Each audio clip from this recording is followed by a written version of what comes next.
The floor to the representative of the Russian Federation. Madam President, we're grateful to the Presidency of Guyana for swiftly convening today's meeting of the UN Security Council linked to the acutely dangerous development we've seen in the Middle East, developments which have been further exacerbated by the overnight US strikes on Iranian sites. We'd like to thank the UNSG for his keynote address, as well as to ASG Yencha and DG Grossi for their briefings.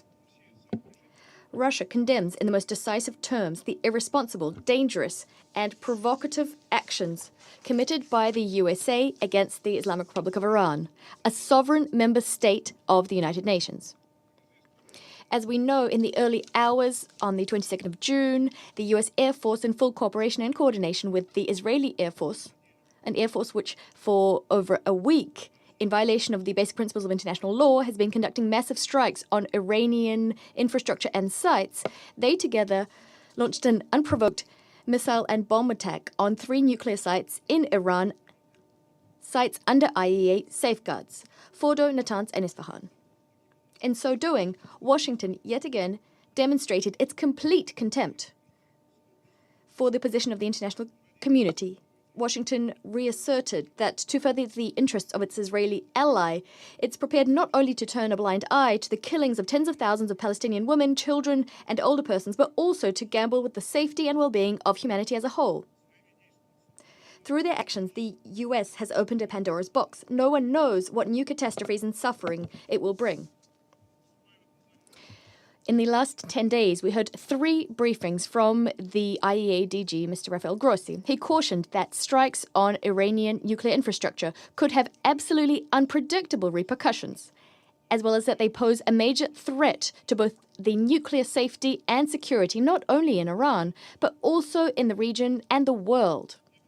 Yet Washington is completely unconcerned. It's unconcerned by either the radiological consequences nor the threat to the lives and health of a huge number of people, civilians including women and children, in the region and beyond.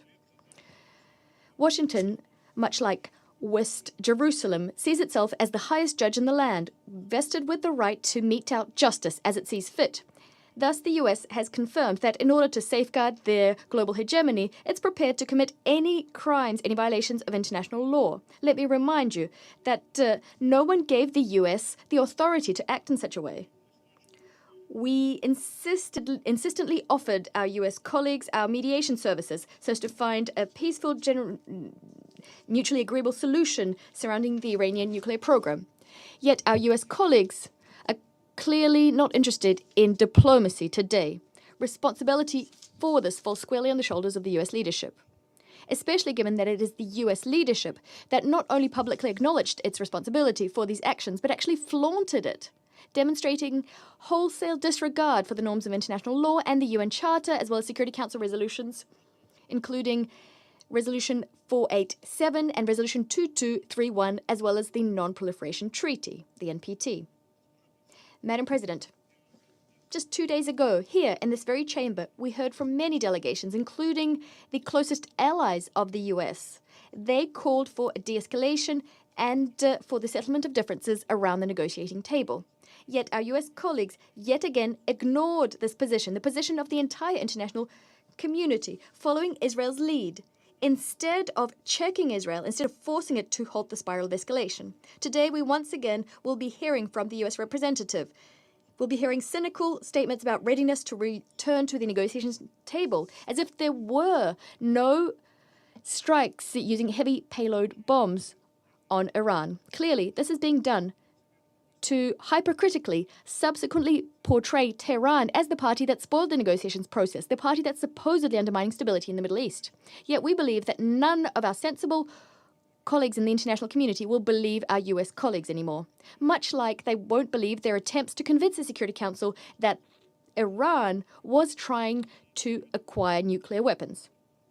Let me remind you that back in March, high-ranking US intelligence officials said that the US does not have information about Tehran's attempts to develop military nuclear capabilities.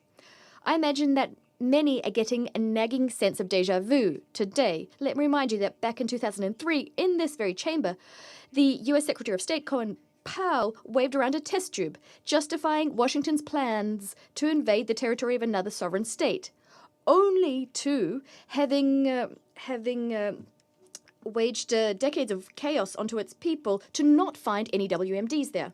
Today's situation is no different in substance to the one we saw in 2003. Again, we're being asked to believe the US's fairy tales to once again inflict suffering on millions of people living in the Middle East.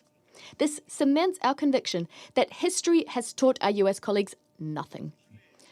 We regret that today some of you in this room didn't and cannot muster up the courage to call a spade and to condemn Washington's actions. And it's very strange to be participating in this theatre of the absurd, this cynical theatre. We had the representative of the UK calling on Iran to exercise restraint, a country which was subjected to an unprovoked attack, which was bombed. It had its nuclear sites bombed, as if it were Iran, not Israel, and the US that was escalating the situation as much as possible. They're calling on Iran to exercise restraint. This is something other council members are doing. We've seen a lot of hypocrisy in this room, but this takes the biscuit. This is a surprising example of hypocrisy on the part of those who, over the last few days, has been whipping up tensions regarding Resolution 2231, which will soon expire. Madam President, throughout the last week, we witnessed a new, highly dangerous wave of escalation. Last night, the situation became wholly unprecedented in nature. The radiological repercussions of the US attacks remain to be assessed, and we're counting on the IAEA and its Director General to issue a clear-cut, professional and impartial analysis of the situation, including by presenting an objective report at the emergency session of the Board of Governors of the IAEA. Yet it's already clear that strikes on Iran's nuclear sites, including those conducted by one of the NPT's depositories, the US, that these attacks amount to a colossal attack on the global NPT regime, non-proliferation regime. They not only deal a blow to the authority of the IAEA, they also deal a blow to the entire system of inspections and control implemented by the agency. They also destroy the basis of the system of international cooperation, including de facto risking casting us back into the era of nuclear risks. Seemingly, this is what Washington and Western Jerusalem are seeking. The Russian Federation, as a responsible state and a permanent member of the Security Council, cannot abide such a scenario. We cannot support it. Iran, as per the NPT, has the right to develop its civilian nuclear program.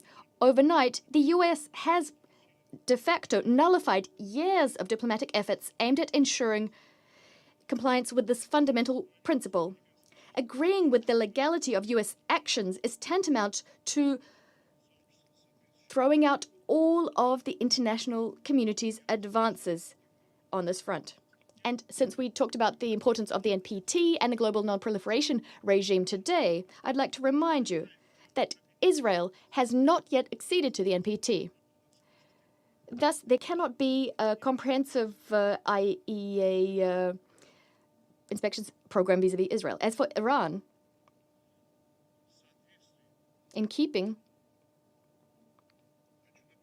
I'd like to remind you that that Israel has not acceded to the NPT, so no comprehensive IAEA inspections program vis-à-vis Israel is being implemented.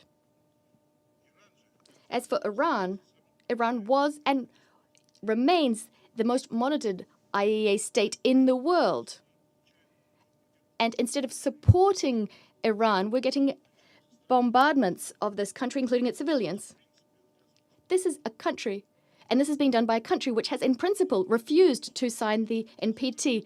This is an outrageous, cynical situation. It's very strange that the IAEA DG did not say a word about this, nor did he call on Israel to join the NPT, not once. Madam President, I think that everyone in this room can see full well that unless we stop the escalation, the Middle East will find itself on the verge of a large-scale conflict with unpredictable consequences for the entire international security system. Plus, the entire world might end up on the verge of a nuclear disaster. We call for an immediate cessation of aggressive actions by Israel and the US, restraint on the part of all parties, and return into the fold of international diplomacy and the negotiations process. Yet, calls on the part of UN Security Council members are not enough. Based on the provisions of the UN Charter and These are the very same provisions that those who are hypercritically staying silent today call for the respect for in other cases. On the basis of these provisions, the Security Council is simply duty-bound to craft a collective decision which would make unacceptable strikes on Iranian nuclear infrastructure, which are under IAEA safeguards. To this end, we need, first and foremost, a clear-cut legal and political assessment of what happened. For all those who are not pursuing any hidden agendas nor double standards, this is patently obvious. To this end, the Russian Federation, China and Pakistan have prepared and disseminated this morning a short and balanced UN Security Council draft resolution, including a call for an immediate and unconditional ceasefire and for a search for a diplomatic solution surrounding the Iranian nuclear program. The text reflects the positions of an overwhelming majority of Security Council members expressed at our meetings held on the 13th and 20th of June. We're counting on the support of all Security Council members to ensure that the Council can, as soon as possible, send a signal about the need to immediately end the violence, something that the Secretary General again called for, inter alia.